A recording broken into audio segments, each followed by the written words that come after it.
just mentioned, Revolutionary Routines, The Habits of Social Transformation. It came out in 2021, and it explores the relationship between habits and processes of socio-political change at the intersection of contemporary transnational politics, changing modes of governance, both neoliberal and perhaps post-neoliberal, the rise of new digital technologies and artificial intelligences, and transnational social movements. Now, my background is in cultural studies, media theory, and philosophy, not management or critical management. But I think, as Chris hinted, I actually think of what I know of the conference and your work that there hopefully will be some resonances. And yeah, just in talking to people at dinner and drinks last night, I already got a sense that many of you are interested, of course, in change in different ways. And I think that's what I'll be speaking to today. So I first became interested in the role of everyday habits in processes of social transformation through working on a different project. This was a project about the politics of empathy. And one of the things that struck me when I was reading all of this interdisciplinary work on empathy and how it was linked to transformation was how much we seem to have invested in the transformative promise of a kind of affective revolution at the level of the embodied subject or the social collective, right? So the promise of empathy, whether it's in management studies or feminist and anti-racist theory or various kinds of political movements, is that if people or a particular group could just be affected powerfully enough, for example, by the reality of others' pain and suffering and oppression and perhaps their own complicity in it, then, you know, some kind of radical transformation could occur. Maybe people's ways not only of thinking, but also of feeling, acting, and being in the world could be transformed in significant ways. Now, one of the problems with these very seductive narratives is that they rarely address the question of what happens after empathy in any explicit or sustained way. They also, I think, fail to engage fully with the sedimented, though not necessarily conscious or easily discernible embodied, affective, and material patterns and habits that keep existing modes of seeing, being, feeling, and acting in place. And if we're thinking about the politics of empathy, I think we really need to think about like what's at stake when it is called for as a kind of affective solution to very complex political, economic, and ethical problems. There's a kind of geopolitics and biopolitics of motion at stake there that needs to be investigated. So moving on from that project, I started thinking a lot more about the habitual, about habits and patterns. I started reading and thinking about pragmatist and continental philosophies through my encounters with the classical American pragmatism of William James and John Dewey, as well as the earlier writing of the French philosopher Félix Ravissant. I soon realized that the concept of habit was not only really important to get a better understanding of why things seem to so often stay the same, despite our best efforts to change them, but also to grappling with how real, progressive, and durable change might take shape at current socio-political conjunctures, including our present one. I should probably say that I was thinking about these issues and I was writing some of the early chapters of the book in the year 2016, which I guess we would now see as a historic year for a couple of reasons. Obviously, it was the first election of Donald Trump to the US presidency, but here in the UK, it was also the year of the historic Brexit vote to leave the United Kingdom. And I think I felt a moment amongst colleagues and friends on both sides of the Atlantic and elsewhere in Europe and the rest of the world at that point of kind of like, what happened? How did we get here? You know, what do we do now? It felt like a real moment where people were very disoriented and kind of really thought that change absolutely needs to happen. But this question of like how and through what means and where do we even start seemed to be very pertinent.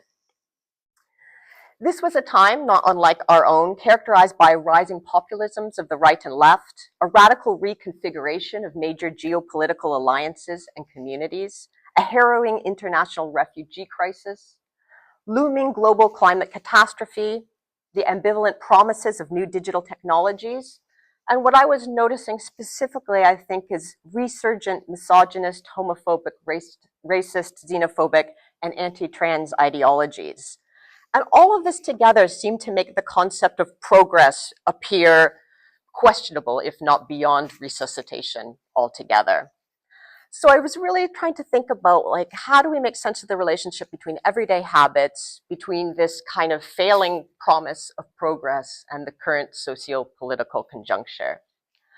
But there was more that motivated me to turn to this project, and I want to actually speak a bit more personally too about what was going on for me at these years. I think this project for me started actually quite a bit earlier than 2016. I would say it was around 2008. 2008 was 1 year after I'd finished my PhD. I just ended a long relationship and I was about to start a new job in a distant city. And something about the anxiety and foreboding of those different kind of perfect storm of personal life things came together, and I just stopped being able to sleep.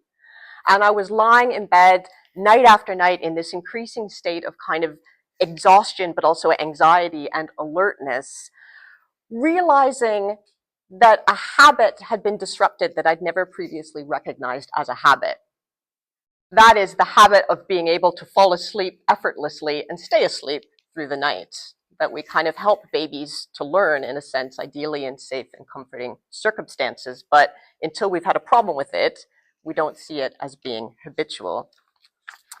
So over a number of years, I tried to solve this problem of sleeplessness. I became reliant on various props, routines, and pharmaceutical aids to manage my insomnia. I sought relief in everything from meditation and acupuncture to cognitive behavioral theory and psychotherapy. It felt like nothing really worked. The harder I tried to dislodge my insomniac habit, the more powerful and resistant it became. Eventually, I attended a sleep school in London, and I think that was in 2016. And this wasn't the kind of sleep school where they hook you up to machines and measure stuff. It was something a little bit different. The person that was running it had completed a PhD in cognitive behavioral approaches to insomnia, but he'd become convinced over the year that they weren't particularly effective. And I'd come to the same conclusion myself. What he did was to develop his own approach that brought together mindfulness and acceptance-based therapies. He thought that CBT approaches, in their tendency to focus too much attention on the behavior you wanted to change, were not particularly effective and could in fact be counterproductive. So the gist of the message from this sleep school was that the only way to release yourself from the relentless cycle of insomnia was to stop trying to sleep. Now, it sounds straightforward, this kind of reverse psychology of just stopping trying to sleep, but actually to be able to let go in that way can be quite difficult. Our assignment was to gradually give up on the various props that we depended on to manage our sleeplessness, and if we were struggling, to focus on the sensation of being awake. Now, because by this point I'd become well acquainted with classical philosophies of habit, I recognized how this approach resonated with Deweyan pragmatism. Now, some of you will know that Dewey has this great example in his book, Human Nature and Conduct from 1922, where he talks about the futility of repeatedly telling somebody who has a problem with their posture to stand up straight. The assumption, he says, that verbal instruction is all that required for this kind of change assumes that the failure to stand erect is wholly a matter of purpose and desire. But actually, Dewey says, in his words, a man who does not stand up properly forms a habit of standing improperly, a positive, forceful habit. Conditions have been formed for producing the bad result, and the bad result will occur as long as those conditions exist. Moreover, and interestingly, I thought, if affirmative transformation is the goal, Dewey suggests then that compelling people to focus on what is wrong, not sleeping or whatever the problem might be, on what they should not be doing could be the worst possible approach because it maintains attention to the bad result rather than on a potentially generative change in the making. So Dewey says, we must stop even thinking about standing up straight. To think of it is fatal, for it commits us to the operation of an established habit of standing wrong. We must find an act within our power which is disconnected from any thought about standing. We must start to do another thing which on one side inhibits our falling into the customary bad position, and on the other side is the beginning of a series of acts which may lead to the correct posture. Something I also noted at that time is that Dewey's pragmatism from the early 1920s was actually resonant with some more contemporary theories that I was familiar with in gender studies and affect theory. I'm thinking here particularly about the late affect scholar Eve Sedgwick, who in her book, Touching Feeling, a key text for contemporary affect theories, thinks about how repeated acts of exposing the bad and kind of tracing the contours of the bad, whatever that bad is, often work precisely to reproduce the force of the bad. And what she's talking about here is how she understands critique to be traditionally operating in kind of social and cultural theory. This idea that if we're reading a text or looking at a case study or analyzing a situation, that we always already know in advance kind of what the problem is and what the bad things we're looking for, and that our job, if we're interested in social justice or affirmative transformation, is to kind of pick out those bad things, highlight them to the reader, and illuminate them, and that in itself will lead to change. And she's kind of saying, like, it doesn't. I mean, it might do, but in a lot of circumstances, all that does is kind of amplify the bad, make it more present, that just kind of showing it doesn't necessarily do anything, or at least doesn't do what we want it to. And I think for both Dewey and pragmatist philosophies and somebody like Eve Sedgwick and the kind of affect theory that she has been essential in cultivating, there's something here about how this focusing on the bad and kind of putting a freeze frame around it actually shuts down more experimental, speculative, and process-oriented approaches to personal and social transformation. What it does when we just focus and amplify on the bad is it stops us from being able to connect with change as it's unfolding. It prevents us from this kind of, I think, rare and difficult ability to at times be able to inhabit the present and actually sense kind of percolating dynamics as they're actually percolating, and therefore being able to maybe connect with them and shift them and refigure them in different kinds of ways.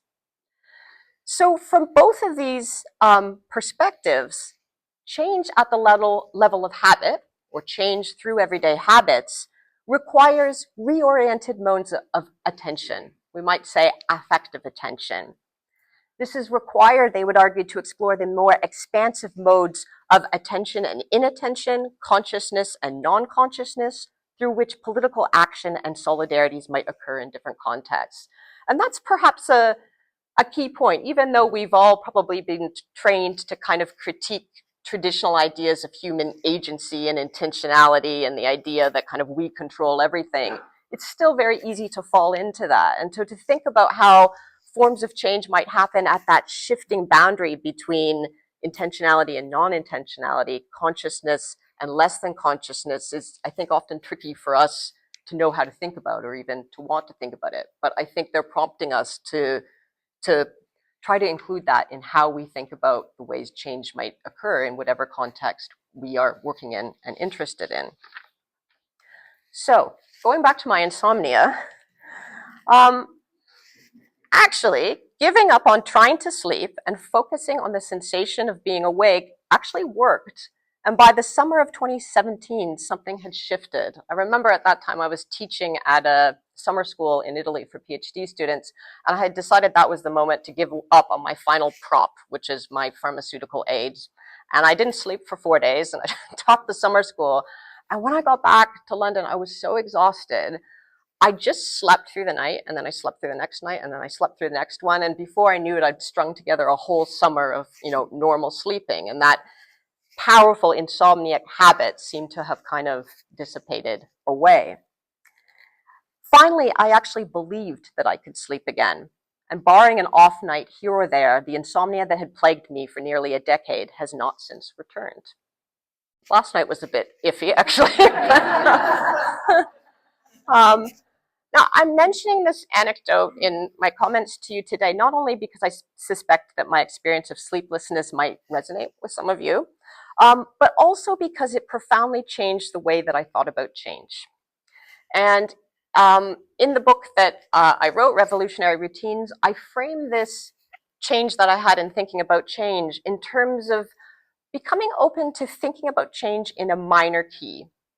And so the book thinks about how focusing on habit and everyday habits might move us beyond traditional narratives of collective transformation to focus on the potential of minor processes that are active beneath the surface of everyday life, those dynamics that are percolating all the time, but we might need to connect to in a particular way in order to actually realize that they're happening and what we might do with them.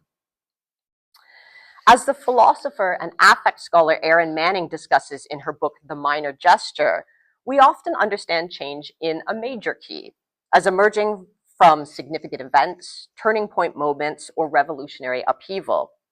But as both the visceral experience of insomnia and various philosophies of habit suggest, it's often the less perceptible, more processual, and minor dynamics of habit that are vital to transformation.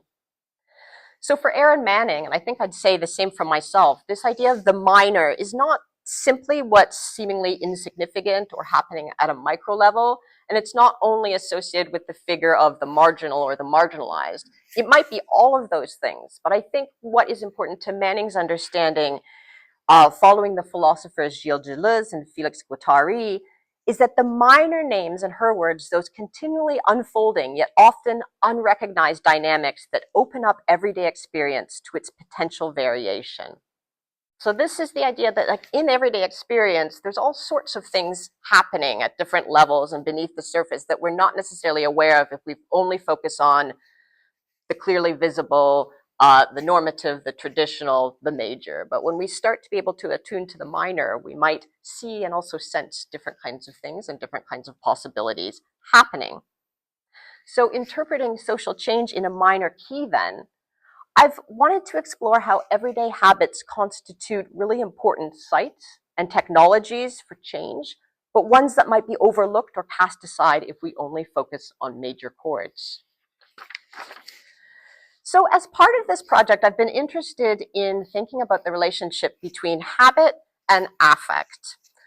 There's a lot of debates in my field and kind of affect theory and affect and emotion studies about, like, what is affect? How might it be similar or different to other related terms such as emotion, feeling, sensation, and so forth? There's very heated debates. You'd be surprised if you're not familiar with them how heated they can be. Sometimes I think they distract us from actually, what might be more important to think about. In my talk today and my work more generally, I understand affect very broadly as unfolding intensities that animate the flows, tensions, and possibilities of everyday life. And those might be personal feelings, or they might be something that's more interpersonal, relational, and dynamic. If some key literatures associated with what's been called the turn to affect focus on the transformative power of affective upheavals, breaks, or revolutions, in this project, I've been more interested in the nature and implications of affective patterns, tendencies, and modes of inhabitation. Now, if we think about the term habit, which we probably use quite frequently in our everyday lives at different points, it actually has a long history in philosophy, dating back at least as far as Aristotle, who understood the concept and used it to explain the persistence of actions that are sometimes active, sometimes dormant. If we skip forward several centuries to Dewey in the 20th century, he understands habit primarily as, in his words, an acquired predisposition to particular modes of responsivity and action. So I followed all these different literatures and philosophy in different fields on habit. The philosopher Catherine Malabou has a really interesting translation of Felix Ravison's book of Habit. His book was first published in 1838. It doesn't get translated to English until 2008 by Malabou. So it's a quite interesting text to encounter. One of the arguments that she makes in her preface to this book is that although there's been lots of different ways of understanding habit through history and philosophy and other fields, it seems like in the 21st century, we've perhaps become habituated to one dominant philosophical trajectory or one dominant understanding of habit, one that's linked to Descartes and Kant, which understands habit as automated repetition, something that just keeps things the same and therefore is antithetical to critical thinking, to wonder, and to affirmative change. But in her reading of Ravison, she's actually wants to argue that he offers us a way to kind of go back to an older understanding of habit, emerging with Aristotle, taken up by Hegel and resonant with the more recent philosophies of Henri Bergson and Gilles Deleuze, which understands habit as the essence of being and becoming. And actually what she argues is that Ravison's work, and I think we could say the same for Dewey, wants to think about how these two things go together, right? Like habit as automated repetition and habit as the essence of being and becoming are actually always intertwined, and they're not separable. So drawing on this work, my book has tried to think about what I've called the double logic of habit. Habit, I suggest, attunes us simultaneously to, on the one hand, powerful automated processes and mechanisms underlying the tendency for patterns of oppression and inequality to persist. But on the other hand, it also makes us attuned to the necessary and perhaps counterintuitive role in habituation in enabling meaningful and enduring forms of social and political transformation. Right? So habit can help us understand like why things are so stubbornly set in place and not changing despite our efforts to transform them. But at the same time, developing new and enduring forms of habituation is essential to change that lasts, change that's meaningful. So I've found habit a useful concept because it allows us to look at both of these things at the same time and how in the different contexts we're working in, they're probably connected. So for instance, my book addresses how habituated forms of white privilege and supremacy can be seen to underlie the reawakening of virulent racisms amid Trumpism in the US, Brexit in the UK, but at the same time, establishing renewed everyday habits of what the critical race scholar Paul Gilroy calls multicultural conviviality might be vital to the transformational work of anti-racism transnationally. I've also thought in the book about how technologies of habit furnish what can be potentially paternalistic or even pernicious neoliberal forms of governmentality, such as nudge theory, which draw on behavioral economics and different forms of psychology. At the same time, these same technologies of habit are important to support social movement efforts to connect with visions of social justice, and connect with them with the rhythms and routines of everyday life. What I want to provide you with an example that more explicitly deals with the relationship between habit and affect, or the habitual and the affective. I want to think about this concept of compassion fatigue, which probably we are all familiar with in everyday life or kind of, mainstream media. Contrary to the emphasis on the transformative potential of kind of affective breaks or revolutions that we see in some strands of affect theory and I was looking at in that previous book on empathy, the well-trodden idea of compassion fatigue assumes that prolonged or repeated affective responses inevitably lose their effective force and may actually prevent meaningful action and change, right? This idea that we might be compelled to feel sympathy or empathy or rage or indignation of suffering, violence, oppression, whatever we are being compelled to react to. But as that happens again and again and again, or as that is sustained, it inevitably weakens in force and therefore becomes ineffectual to change. That's the key idea of compassion fatigue. Now, interestingly, to me at least, Ravison already kind of clocked this idea in 1838. He didn't call it compassion fatigue, but he observes the differences between repeated sensations and repeated actions. He says that the continuity or repression of a passion weakens it. On the other hand, the continuity or repetition of an action exalts and strengthens it. Prolonged or repeated sensation gradually diminishes and eventually fades away. Prolonged or repeated movement becomes gradually easier, quicker, and more self-assured. So he's kind of saying that the more that we feel something, the more that we react effectively to something, it tends to dissipate or get weaker over the time. But the more times an action happens, learning to ride a bike, turning a key in a lock, all of these types of things, it actually gains in power, it strengthens. So how do we think about that difference between what happens to repeated affect or passion, as he calls it, and repeated action? I read Ravissant further and some kind of commentaries on him. And what's interesting is that if you actually read him more closely, that's not all that he's saying. A closer reading of him reveals a more complex understanding of the always unfolding relations between affect and habit, in which repeated and sustained affect doesn't necessarily lead to desensitization or disaffection. In particular circumstances, he argues, feeling or sensing can be turned into an activity, which can, in his words, engender a heightening of experience rather than a diminution of feeling. Okay, well, what's he talking about here? He uses an example, I think, that's quite effective, which is a comparison between what he calls the drunkard and the wine connoisseur. While the drunkard, in his words, tastes his wine less and less as he continues to drink, the connoisseur develops a refined palate that makes him increasingly discerning. His taste becomes more and more delicate and subtle.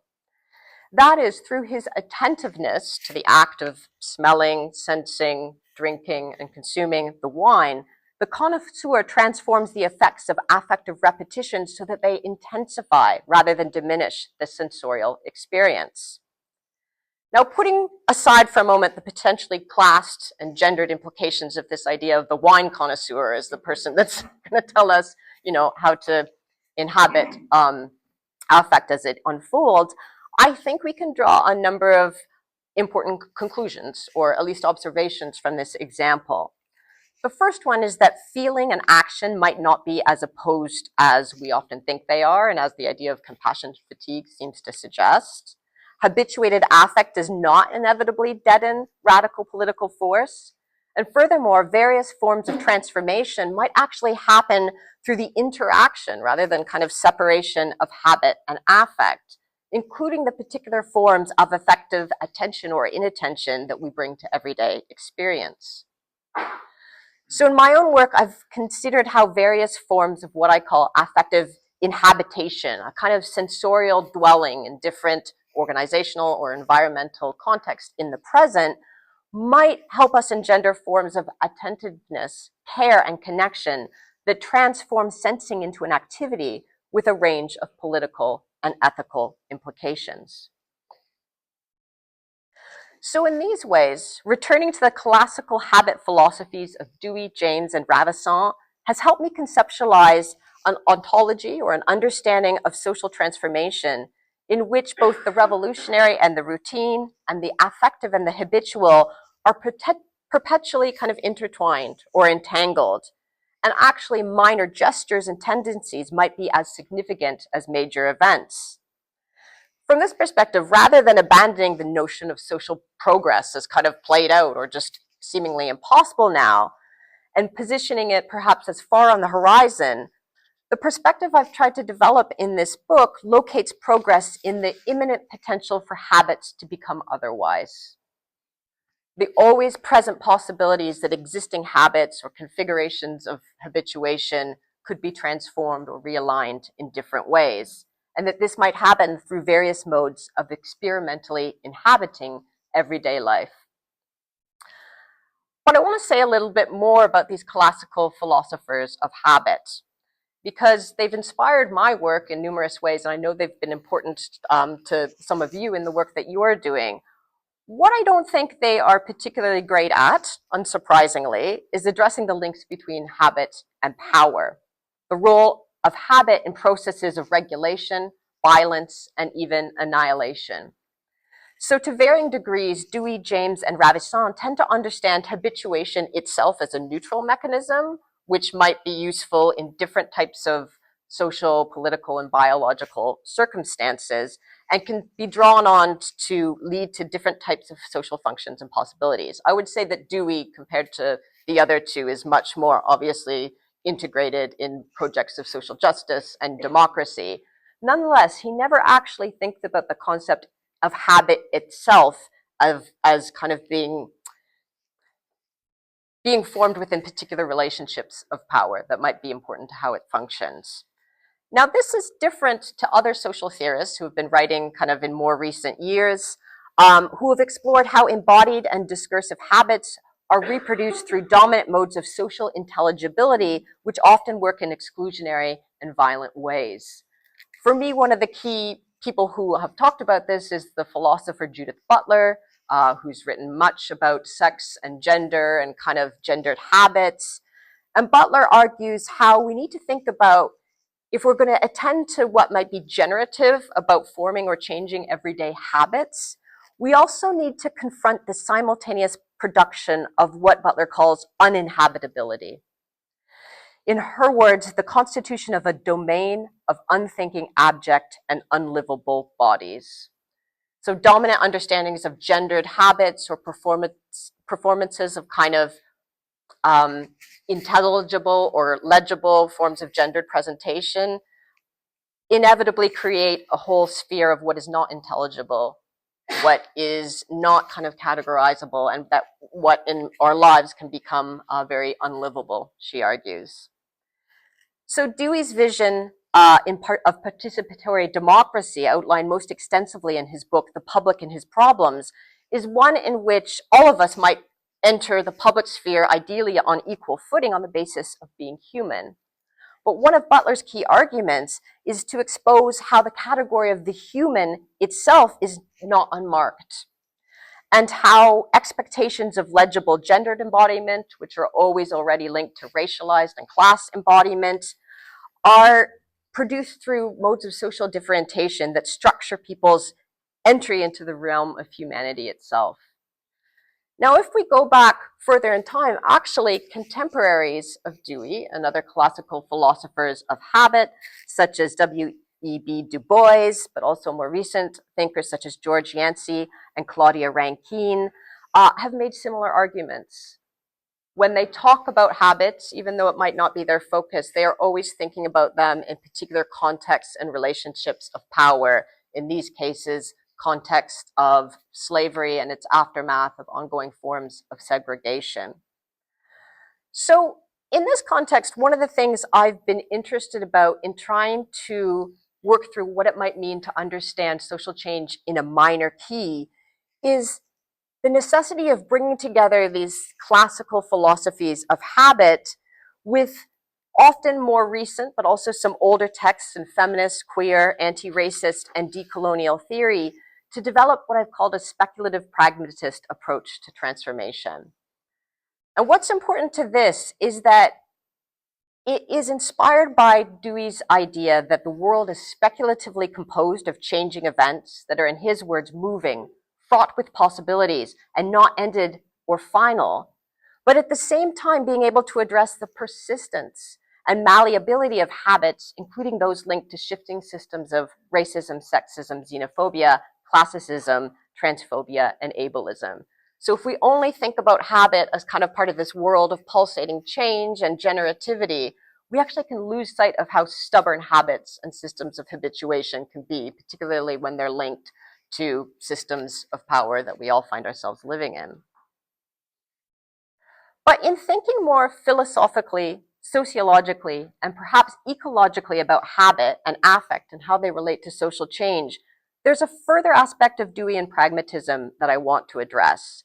And I think this one might have particular resonance with your own practices and your own contexts and some of the organizations and environments you're working in. This is the point that for Dewey, habits are never simply individual or indeed collective, right? Rather, they are relational transactions between, in his words, organisms and environments. And habits are always in process and unfolding. So from this perspective, for Dewey, and I think pragmatist thought more generally, habits are never static, they're always changing, but also they're always more than human. So what does it mean to really think about habits beyond our idea of kind of individual habits, things we might want to do or change, or habits we want to break in our own lives, to actually thinking about habits as always more than human, as involving not just us or other people, but the relationship between people, between beings, between organisms, and different kinds of environments and contexts. What happens when we move the concept of habit away from the human without losing the human altogether? I think what it allows us to conceptualize is the idea of habit assemblages. So rather than seeing habit as a possession of the individual or a characteristic or something the individual might achieve, we actually try to think about what are the different components that make up an assemblage of a habit or a form of habituation that might either be debilitating or exclusionary, or perhaps on the other hand, generative or affirmative. So for example, the sociologist Tony Bennett and colleagues working in Australia think through this idea of habit assemblages. They write about how habits as part of mind-body environmental assemblages are evident in current conversations of climate emergency and waste management, in which questions of dis or rehabituation are no longer posed as matters of changing the individual subject, but rather ones of modifying the arrangements of such an assemblage. In his own discussion of habits as unfolding interactions between organisms and environments, Dewey compares habits to physiological functions. Like processes of respiration and digestion, which require oxygen and food to function, he suggests, habits are never complete within the body. They necessitate the cooperation of an organism and environment. So even if we're thinking at that physiological level, we might think about digestion or breathing as like our own processes. He's saying, no, they're never confined to the individual body. They're about the interaction between us and our environment. Another really interesting text that some of you might be familiar with is the work of the pragmatist philosopher Shannon Sullivan. And in this book, The Physiology of Sexist and Racist Oppression, she takes Dewey's ideas about digestion and respiration back up to a kind of social, political, and cultural level. And she says that actually it's not simply, as Dewey says, that habits are comparable to physiological functions. Actually, physiological functions are particular kinds of habits. Digestion is a transactional habit, she suggests, not merely because it occurs when the stomach and the intestines have food to process and absorb, but also because it's continually shaped by and materially incorporates wider socio-cultural and political relations, including those linked to social privilege and oppression. This is a bit hard to get your head around at first. How might digestion be related to social oppression or cultural processes? She uses an example that I found quite affecting and effective. Sullivan notes that women who've been sexually abused disproportionately suffer gastrointestinal maladies such as IBS and Crohn's disease. Moreover, epigenetic research indicates that racism can have durable effects on the biological constitution of human beings, including processes of digestion that can extend down to future generations. So from this perspective, like other habits, digestion itself is not an unchanging mechanical habit or reflex.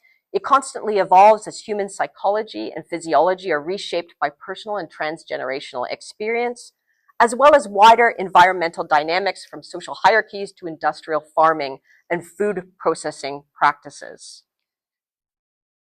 So in my reading, what I think these kind of quite varied examples point to is that the logic of assemblage, thinking through habit assemblages, means that change at the level of habit, change in our environmental context or organizations, is not likely to happen or to materialize from focusing either on the organism or the individual or the group of people or the environment alone, right? That what we actually probably need to be doing, and I'm sure many of you are in different ways, is thinking about the interfaces and circuits of transmission which connect bodies and people and groups with their multi-layered milieus.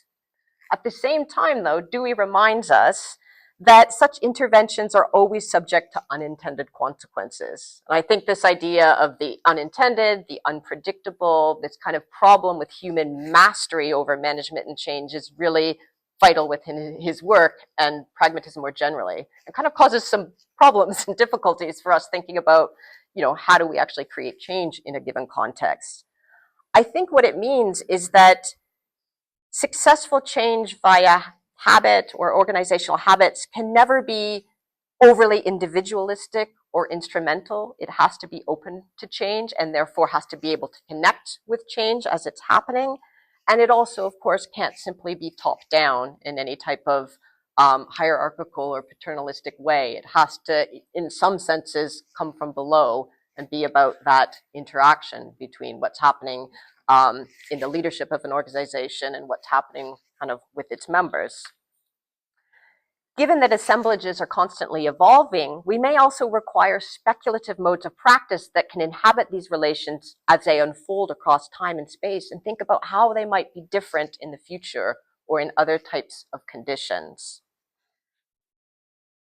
Now, to make this more complicated, and this links with some of my more recent research on artificial intelligence and digital media, we also need to be able to think a bit more about the role of non-living entities and processes in the working of habit. I think we often think about habits as, by definition, human, but what if we think about other kinds of habits? If you look up the word habit in the dictionary, one of the entries is about the habits of plants. But we can also think about non-living entities and how, in a sense, habits can take on a life of their own that far exceeds biological life, and thus human modes of sensibility, perception, and control. And I'm thinking here specifically about what's been called algorithmic life. That is pattern recognition via algorithm and wider developments in artificial intelligence. One thing that I think is important to recognize today is that forms of corporate governance, surveillance, and extraction, and also state governance, that work via habits are not often addressing individual subjects, bodies, or organisms holistically. They're breaking it down to much more minute or minor levels. They seek to capture and adjust sensations, movements, gestures, the blink of an eye, a heart rate, habits below the level of the individual or the dynamics of organic equilibrium. So in this sense, the geographer and affect scholar Ben Anderson points to a contemporary condition in which power now operates at the sub or just conscious level of bodily affects. For the digital and molecular technologies linked to neuroscientific paradigms at play here, what is seen as significant are, for instance, facial expressions, heart rate fluctuations, blood pressure. What does it mean to be governed kind of not as individuals or peoples or groups necessarily through digital technologies, but at these kind of micro-embodied and effective levels? What is at stake in our emerging computational world, then, is not only, as Dewey puts it, the unification of human nature and the environment, natural and social, that habits entail, but I think a much broader range of immaterial dynamics through which human and technical processes interpenetrate one another, to the extent that any stark divide between what is human and non-human becomes more and more difficult. The digital geographer Louisa Moore puts it that with the rise of machine learning technologies, there's actually no longer a human outside the algorithm. Humans are lodged within algorithms and algorithms within humans.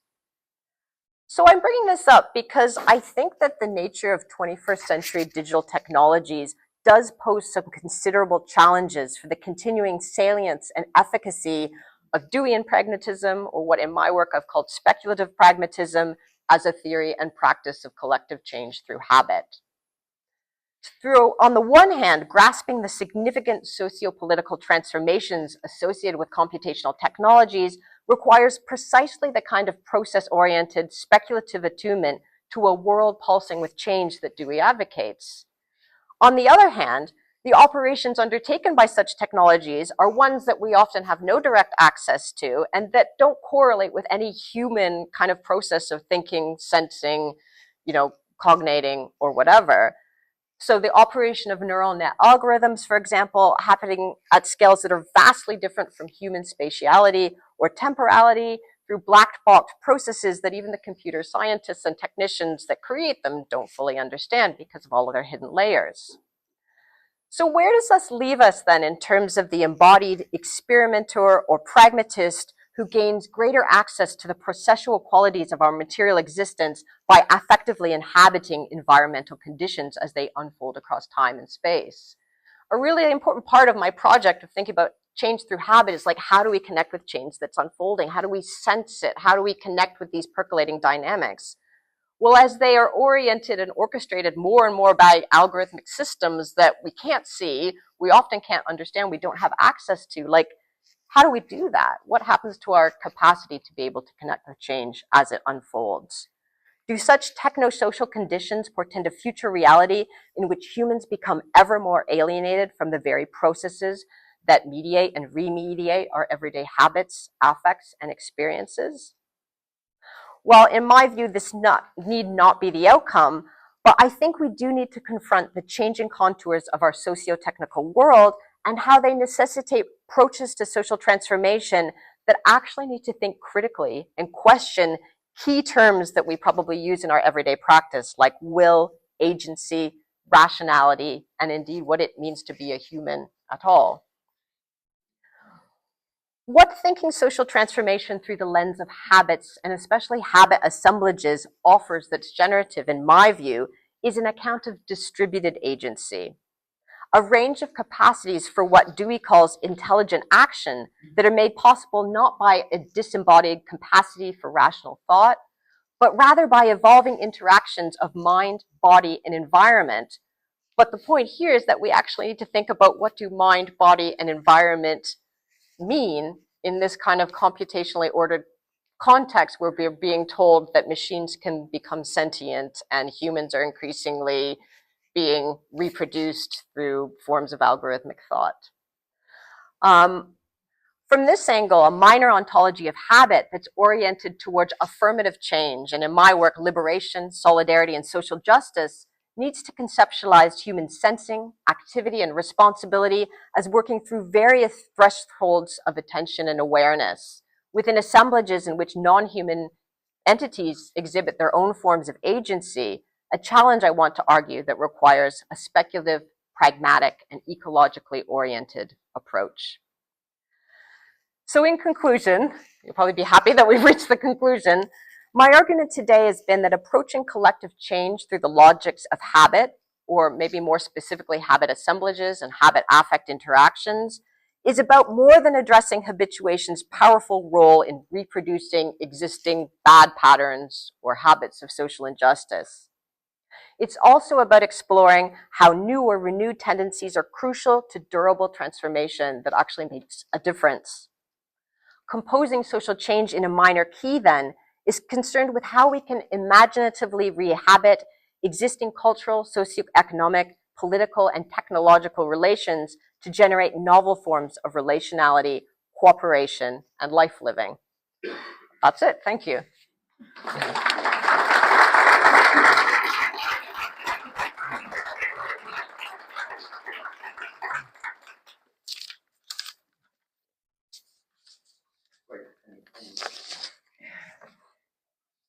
I might start with one, Carolyn. So Dewey says, and you quote it in your book, we are our habits. So can you say a few words about the role of identity, resistance to identity change, or acceptance of identity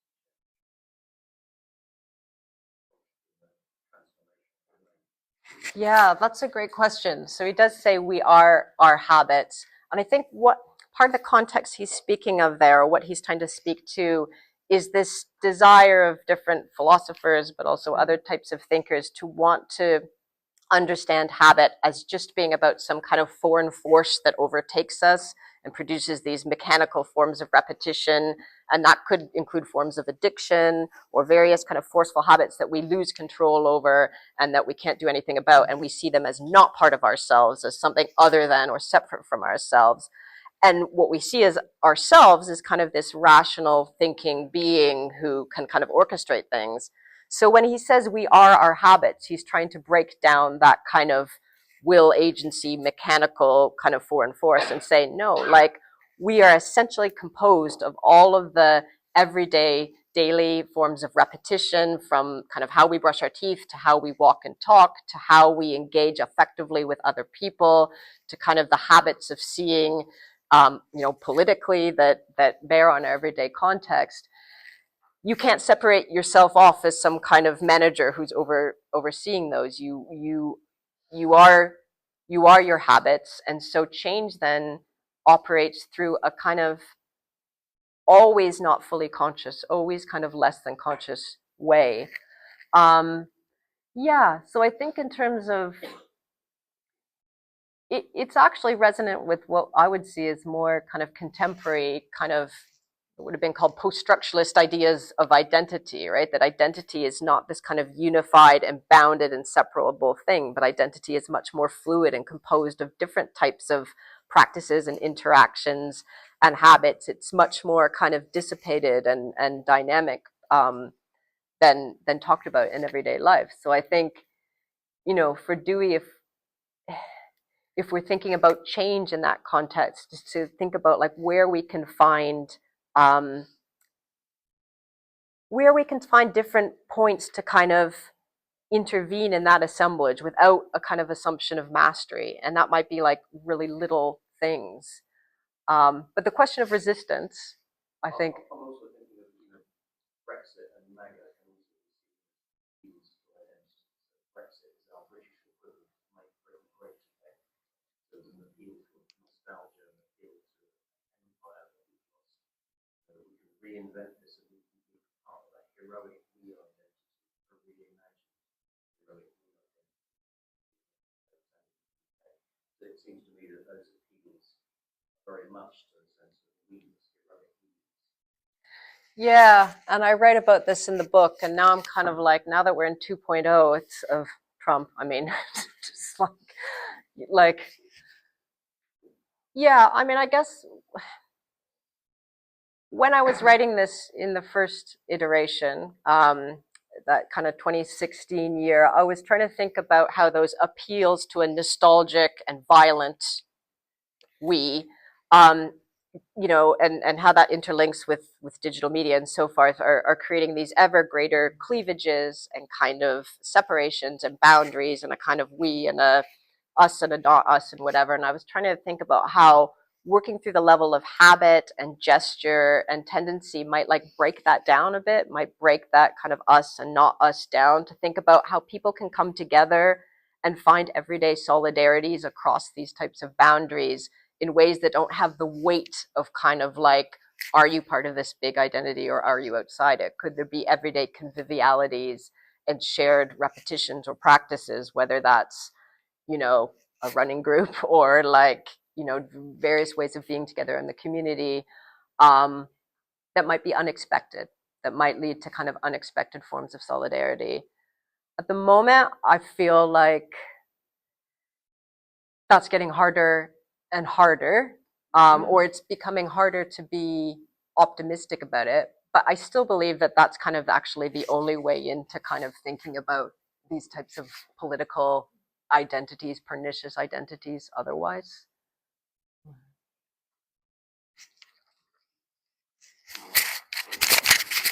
Yeah, in the front row. Thanks for this, Bill.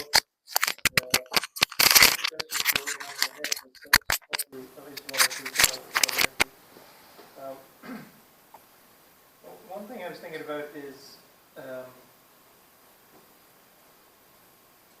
like, what is the kind of instruction for kind of praxis here? It seems like there is existing sciences and approaches, and the whole of psychotherapy in some sense is dedicated to surfacing habits, reshaping them. But I think that is often very individualized, individualistic, focus on the individual as the source of all of that and so on. And you also suggest this effective inhabiting as a means to maybe absorb the habits of the space, or maybe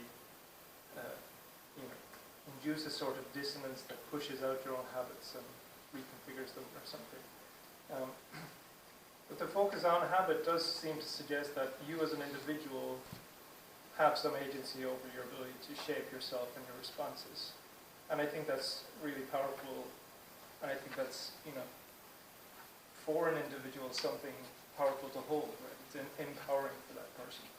So I'm just wondering about the scope there for, like, do you want to suggest we as individuals should take on the practice, and in doing that, familiarize ourselves with therapeutic models, familiarize ourselves with some of this theory, such that we are more empowered to do that for ourselves? I guess that's one question. Yeah, I think that's a really important question. I mean, I guess I returned to why I became interested in the first place in this experience of insomnia, because I was trying to like individual agency that problem. Like, I was like, right, let's do this CBT program. Okay, I'm going to do this set routine of yoga every time I go to bed and whatever. And, it just made it worse and worse because it amplified the problem, made it ever present in my mind. And when you're trying to fall asleep, the last thing you want to think about is not being able to fall asleep. So I had an agency of kind of trying all these different things and going to this sleep school.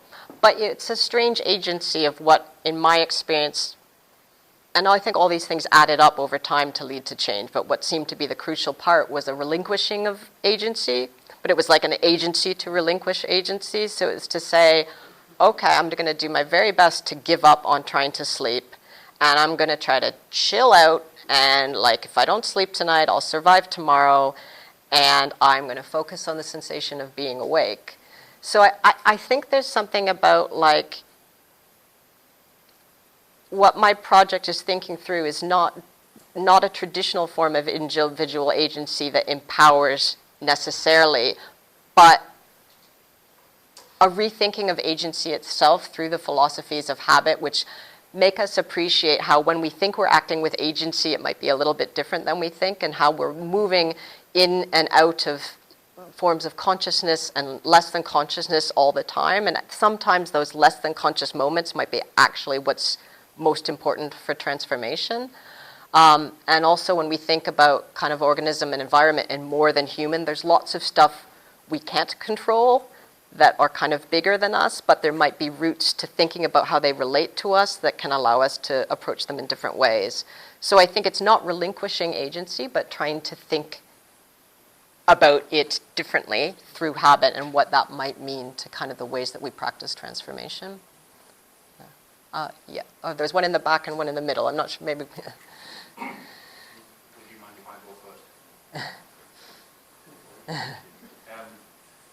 I'm curious about your concept of habit assemblages, and it reminds me of the example that I often think about is the interaction between, or the processes of individuals and social that have shaped attitudes and people's responses to smoking over the last 30 or 40 years, and how that has emerged and changed, and how aspects of shame and disgust as social process affect our response to ourselves and others in different. I mean, I remember I was a smoker, and that's an identity statement, isn't it? Are you a smoker or not? Yeah. Is this idea of sitting in a restaurant and smoking between courses would now be a disgusting act.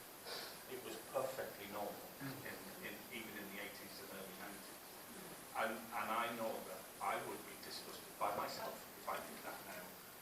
And I'm curious about this concept of habit and movement of habit being at the just conscious or subconscious level, which is the phrase I think you used.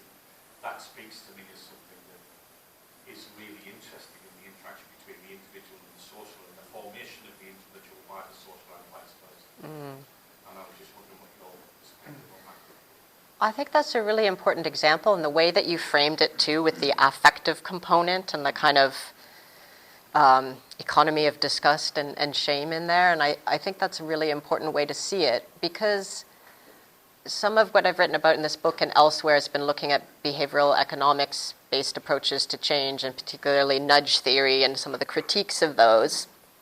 And they would be similar to pragmatist philosophies of habit in the sense that they are thinking about change through less than conscious means and through making tweaks to an environment. So, you could think about the smoking case in that way in terms of banning smoking in particular places and whatever. But I guess the critiques of those, of nudge theory or similar would be that they are tasking particular experts, seem to have the relevant knowledge and expertise to decide in the first place what is healthy or prudent or effective behavior for people, orchestrating them often at a kind of top-down level, and doing that in a way that people might be completely unconscious of the changes that are happening. So that question you had about empowerment earlier, it's kind of like there's often very little capacity for people to become aware or to kind of feel that they are playing a role into the types of changes that are happening. And also, nudge theory doesn't talk about affect or feeling as eloquently as you did in your example. I just want to respond to that, is that this idea of top-down change, nudge theory, and whatever other processes, intentionality of change you might respond to is, I understand that as moments of appropriateness. So if you tried to ban smoking in pubs and restaurants in the 70s, I suspect you wouldn't have got very far. But social change had become where the banning of smoking in the social perspective had become acceptable enough for that top-down activity to be effective. So it's part of the social process and movement that allows those things to happen. I remember Ireland in Europe being the first country to ban smoking, and visiting Dublin at the time when everyone else was smoking in pubs and everyone in Ireland was standing outside in the cold in the rain. And how odd that was, and how now it's normal everywhere. And there's a kind of emergent feel to that rather than an intentional, anyone intentionally making it happen. Yeah, it's the more you talk about it, the more it seems a fascinating example to think about temporality and socio-political and cultural context. I mean, if I'm thinking about the nudge theory type of stuff, like I don't have an issue with them changing pensions, things that people automatically pay into a pension rather than having to opt in. I think there's some useful and sensible things that happen. I think in those types of discourses where one of the ways I get worried is when they then start making these grand claims that like, well, we can use nudge techniques to solve racism, or kind of like these big, complex problems that they don't see as contextually bound, and they don't understand kind of the affective component. And yeah, so I guess I compare that to kind of how Dewey thinks about habit transformation and kind of lifelong learning, and that if new forms of habituation are actually going to be deeply rooted and meaningful to people, they need to feel that they've been part of them, not necessarily in a fully conscious, intentional way all the time, but that they've had an opportunity for growth and change and for a constant possibility to kind of reflect. And so I guess that's kind of the model I've been thinking of to understand that part of habit assemblages. Thank you. I think my question follows fine nicely after the others. I'm very struck by your final sentence, composing social change in a minor key. When it comes to AI and other similar technologies, I mean, you just heard the example about smoking. What would be, have you been thinking further on, I'm not saying you should, but have you been thinking further on what kind of actions could we think of that might could be minor key things we could do to create another awareness about, or create another habit about what's going on with things like AI? Yeah, another great question. I mean, so some of what I talk in the book is the ways that people, especially young people, being political in social media platforms tends to get talked about, both in scholarly literatures and the mainstream. And there's I think, a dominant cultural kind of dismissal of seeing it as clicktivism or slacktivism, that it's actually preventing people from coming together in real, empirical, political spaces, on the street, or kind of that it's deferring or dissipating genuine kind of political action and therefore change, and that's one explanation to why we've got to the current moment. And I don't disagree with all of that, but I think if you actually look at kind of empirical studies of what's happening, you see much more entanglement of people doing both offline and online things that come together, of developing in their own lives and in these types of groups, like really durable material embodied in political habits and patterns and gestures, which kind of empower them way beyond what tweet or whatever it's called now on that platform. that there's much more going on there in a minor key, we could say, that kind of provides a foundation and a grounding for different forms of transformation and interacting in the world otherwise. When it comes to AI architectures, I think this is a really hard question because they are owned by big tech, and they are doing everything they can to extract more and more data from us to generate profits, and really orchestrating human conduct, behavior, and interaction in increasingly disturbing ways. So I'm involved currently in some projects, interdisciplinary projects that involve like philosophers and social scientists and humanities people with computer scientists and engineers. And one of the points I think that they make in the project I'm thinking about is like, there's lots of different forms of artificial intelligence. You know, we can make our own large language models, and we can think about how they might use different types of curated data. We can think about how they could learn differently. Most of the models now learn through reinforcement learning, which is a particular kind of learning that's like really quite narrow. What if we could create models that learn differently? So I think it's hard because against the force of this like huge international, you know, network and Elon Musk and others, it's hard to think about how those minor interventions could make a difference.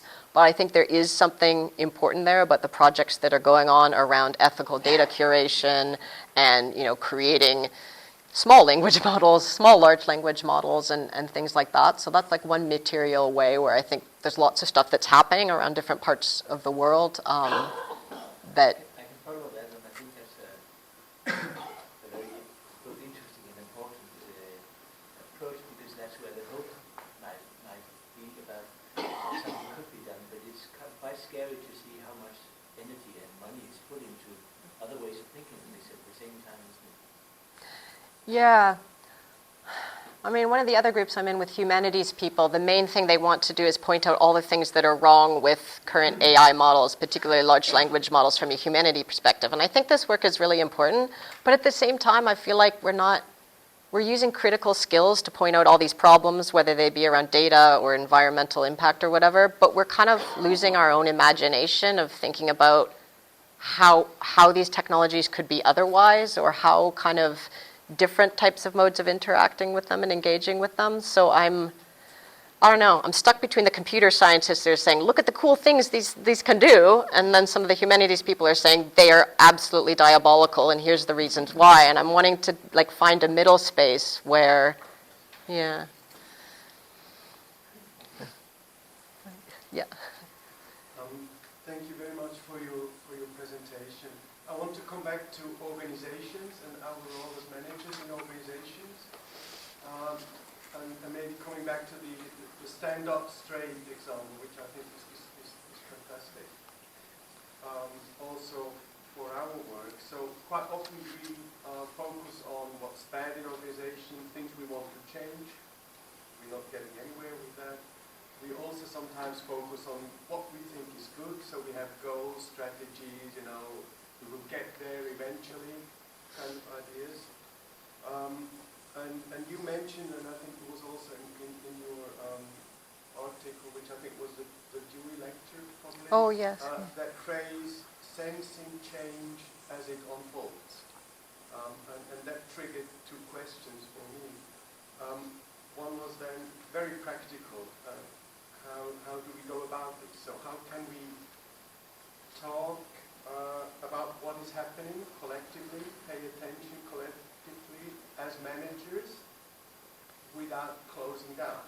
Because we're at the same time, you know, we still want to get somewhere. So I don't know whether you can say something to that, to the actual process of sensing, also collectively. And the second question is, when we then think about change, when would we say we have change? Or is it not that we just have to forget about that idea of change in the sense of getting from A to B? Is change itself, is it a useful notion? Yeah, I mean, thinking about your second question first, Dewey has this other great example, which you might be familiar with, where he talks about how the sailors sail towards the star, but they don't ever reach the star. You just kind of reorient your mode of navigation. Yeah, so I think there's something there about this kind of processual, ongoing, kind of capacious understanding of transformation. But when you're in an actual organization that has objectives and things that need to get done, there's that, you know, that takes you so far. Yeah, I was kind of hoping that you all could help me with the more practical question of, like, how do we do this? I've just agreed to be head of my department at my university from September, and I'm thinking, like, this, and I'm already bitterly regretting it, but it is, like, in the university sector right now, as many of you will know, it's in a huge crisis, and you know, the idea of having the time and space to sense what's happening as it unfolds and to bring people together in new ways is what I would ideally want to do. But there's immense pressure, but also disarray and uncertainty that makes that all the more difficult. I think, so one of the most interesting popular science books about habit I've read is Charles Duhigg's book, The Power of Habit. I don't know if anybody's encountered that. I think he's got a lot of good stuff in there, and he talks about sometimes you have an idea of what kind of changes you want to make or what goal you want to reach, but that it might not be best to focus on that in any kind of linear or instrumental way, that actually it might be more useful to take the time to focus on, like, one thing that will shake people up a bit and maybe get them to think about themselves and work with each other differently to lay the foundations for that change you want. So he talks about one organization where the manager or whoever was in charge decided to focus on one habit about increasing health and safety at the organization, which had nothing, you would think, directly to the goal of what they wanted to do, but really focused on it, really got people to kind of come together to think about it, to make some small changes and whatever. And the way he tells it, at least, actually that kind of, I don't know what he called it, like a keynote habit or something, just reshaped kind of the grounding to allow other different types of things that could happen. But if she or they or he had focused on it very directly in an instrumentalist way, it probably wouldn't have been successful. And I was actually thinking about that example in my own practice, like, what can I do in a time of complete disarray and people fearing the loss of their jobs and things like that, to kind of bring people together and create a ground so that we are, I don't want to say agile, but that we can kind of keep going in this and try to come together to do some positive things. And so the sensing might happen just in more, like, yeah, ways that don't kind of put the whole picture out in advance and try to get to it, but are like these pockets where change might be possible because people can start interacting in different kinds of ways. I mean, an interesting question for me then is, can we have strategies, for example, in organizations, which probably we need, the stars, while at the same time agreeing that we will never get there? We have, I just came out of another 4-year cycle in my organization, and we got somewhere, definitely not where we thought we would get to, but somewhere else, which is also fine. But it was not easy to have a conversation around this being okay, that this is how it is in organization. Yeah. In the beginning. Yeah. In retrospect, okay, but in the beginning, say, let's have a strategy, but let's agree also that, you know, it's not where we'll end in. Yeah, absolutely. I mean, I guess the other thing about, like, the pragmatist philosophical understanding of change and progress is that you have to be open to the unexpected and to surprises, be they good or bad. But sometimes those surprises can lead to directions that are not in the strategy, that are not in the objectives, but that actually are maybe more meaningful or more useful. Yeah. So I guess it's thinking about, like, because there's bad surprises that, like, you have to deal with and take up time. But yeah, I mean, this is kind of why I'm interested in hearing from all of you that are here, is like, how, like, on the ground in constrained and, or, you know, whatever circumstances, how much of this is possible or not, and in what ways. Thank you.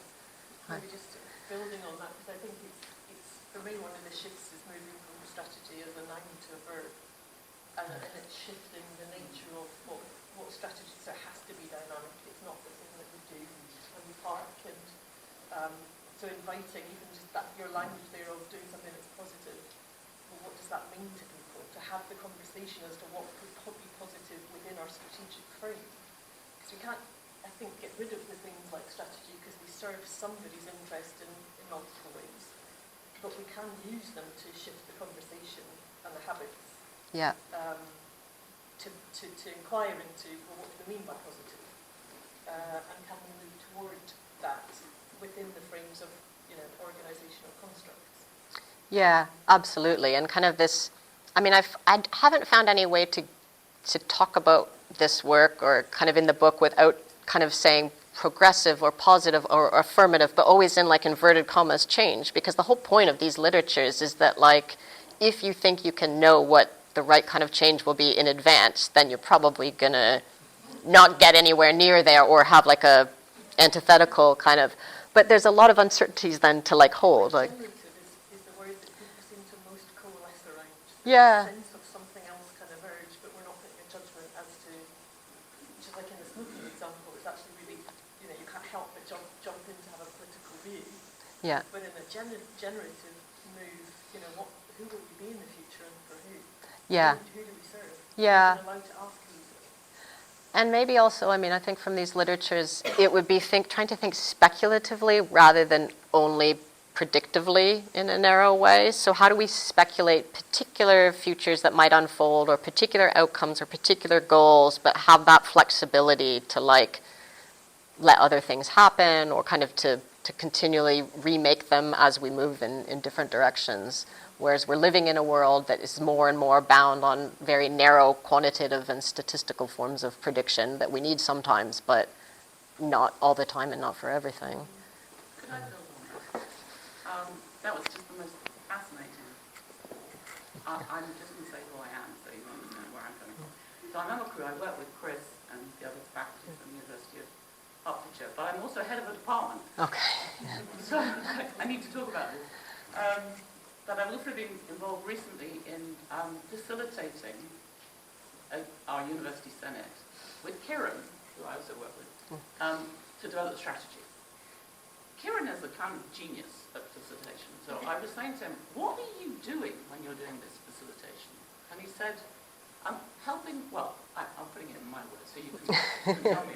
My memory's crap. But it was something like, I'm involved in narrating. I'm helping people understand where they've come, where they are now, and where they're going.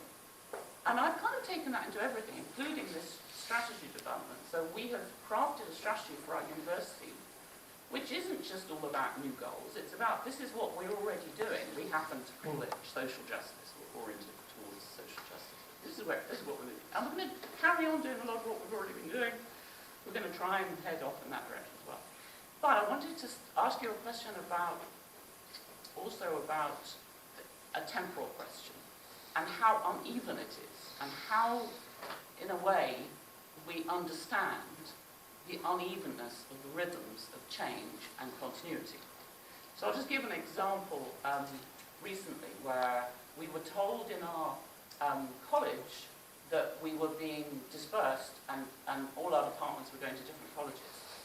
Normally, as head of department, I sit in with my colleagues and I say, what's your reaction to this?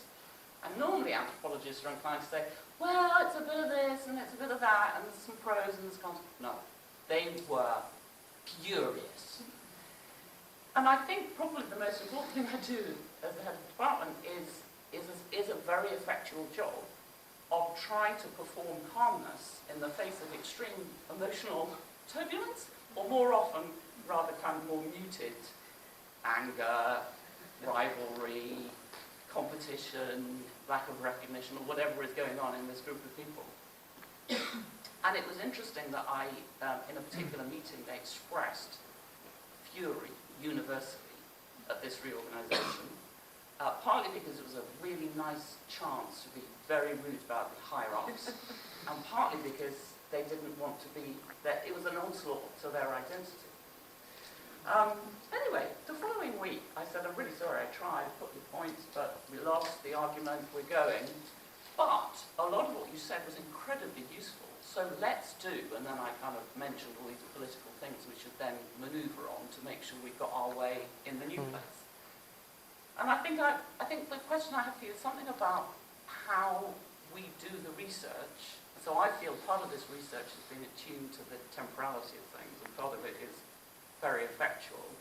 But what else do we need to be doing when we're reading people and thinking about where we've come from and where we're going? Yeah, I think when I had my interview for this head of department job I will soon be doing, they were asking me about my experience of managing up and managing down, like, and which is annoying language, but like, yeah, but I was thinking, because what you were saying about being able to perform calm, I can already sense is really, because if the head of department starts properly freaking out, like, I think you want to indicate kind of a solidarity and an understanding with kind of, in that case, the rage of your colleagues, but you can't kind of take it up to like a level where then everybody's just left with that and there's nothing, you kind of have to hold it together, and somebody's got to be kind of performing that calmness and that kind of, we can keep going. But then, I think the other work, like, I'm thinking of that, how you work with your group and then what you're trying to do kind of with the levels, the people that are making these decisions and whatever. And I was on an interview panel recently for a head of school externally advertised at my university, where I think the question is about a tricky situation and how you handle it and whatever. And one of the candidates was talking about the recent UCU marking boycott, and they were head of school. So this was a strike action, was it last year, 2 years ago, where, over pay and conditions and precarity, where a whole bunch of people went on strike and refused to mark scripts and exams and so forth. And he was talking about how he managed to kind of work between his colleagues, some of whom were irate, and the kind of higher ups who wanted the stuff marked. So he managed to get all of the things marked, but nobody had their pay taken away from the strike action. I don't know how he did that. But I thought that he talked about it in a really interesting way, because if you lose the confidence of your colleagues in that very intensified and heated situation, then that's probably going to be a problem. At the same time, you've got the pressure of all this stuff around student experience and whatever, that if you can't deal with that, then I thought he answered amazingly well, but the vice chancellor and other people on the panel didn't like I think they thought like he said some stuff that was kind of as if he wouldn't be doing exactly what the leadership of the university wanted and stuff. And I thought, didn't say it, but I thought, no, that's precisely like how you've probably got to maneuver in that middle level of management, because you've got to keep the confidence of the best you can of both kinds of groups in a different way, but you can't please all of them on each level. So I don't know if that answers your question, but I was thinking about like those different dynamics that you've got to be attuned to, and they probably take different strategies to, and I'm really hoping there's not a strike next year. Thank you, Professor Pedwell. I just thought it was such an illuminating talk for me. And the thing that just happened to have started emerging in my mind, because so much of what you said, or touched it, is toilet provision now in the UK post the Supreme Court judgment. And I think I probably don't need to go through, but it kind of, to me, connects almost everything from bodily processes in exchange, our daily habits, our identities, we are our habits. The question I want to put was, how should we think, or how do you think, in terms of responding in a major key and a minor key to something like this conjuncture, like, well, A, the Supreme Court judgment, but also all the other stuff that people are trying to turn it into, and the genuine confusion. Yeah. I was actually invited to be at an event yesterday that was going on about queer and trans responses to the High Court judgment, and also what's happening elsewhere. And I think the immediate, and that was happening in both a major and a minor key, because it was thinking about what type of legal processes need to be undergoing, what type of intervention with kind of the governing parties and other political parties need to be absolutely happening. But at the same time, like, I think the Supreme Court judgment for many people in the communities that I know and work with, and is like so depressing. That's not even the word. Like, so just that a kind of collapse, a kind of like this moments of like fear and anxiety and like, what's the point if kind of this is, and so I think part of that event was, and where I've seen other places, is also a kind of regrouping and a kind of like, okay, we're not going to talk about kind of the legal stuff, the interventions at this very moment. We're going to think about how we provide care and support and sustenance and solidarity amongst kind of our members who feel unsafe and who feel completely, despondent in a sense of kind of all the repercussions of this judgment. And that those things might seem like they're not doing much or they're not doing enough when you need major key interventions, but without them, there is not the kind of sustainability of being able to kind of come together to actually keep doing what's necessary to address the repercussions. Yeah, I don't know, but I think there's lots more things to be said to that question. Yeah, and I guess because the repercussions go so far beyond the actual legal ruling into all different cultural, political, everyday facets, that it's actually what's also needed is a mapping of all of the reverberations and the different techniques that might be required to kind of deal with them in different spaces, some major, some minor. Yes, and for me, what your talk illuminated was certainly not answers, one wouldn't expect that, but I saw significances around toilet provision, which I hadn't seen before. Yeah. About what it is one's dealing with, or we're all confronted with that. Just more dimensions. Yeah, I mean, it does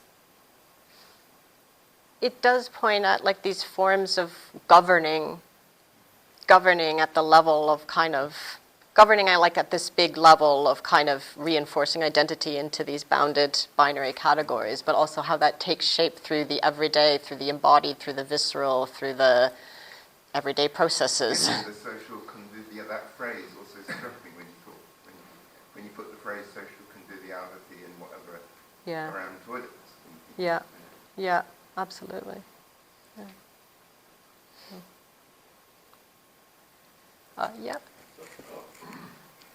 I'm sort of struck by where you started with was the lack of sleep.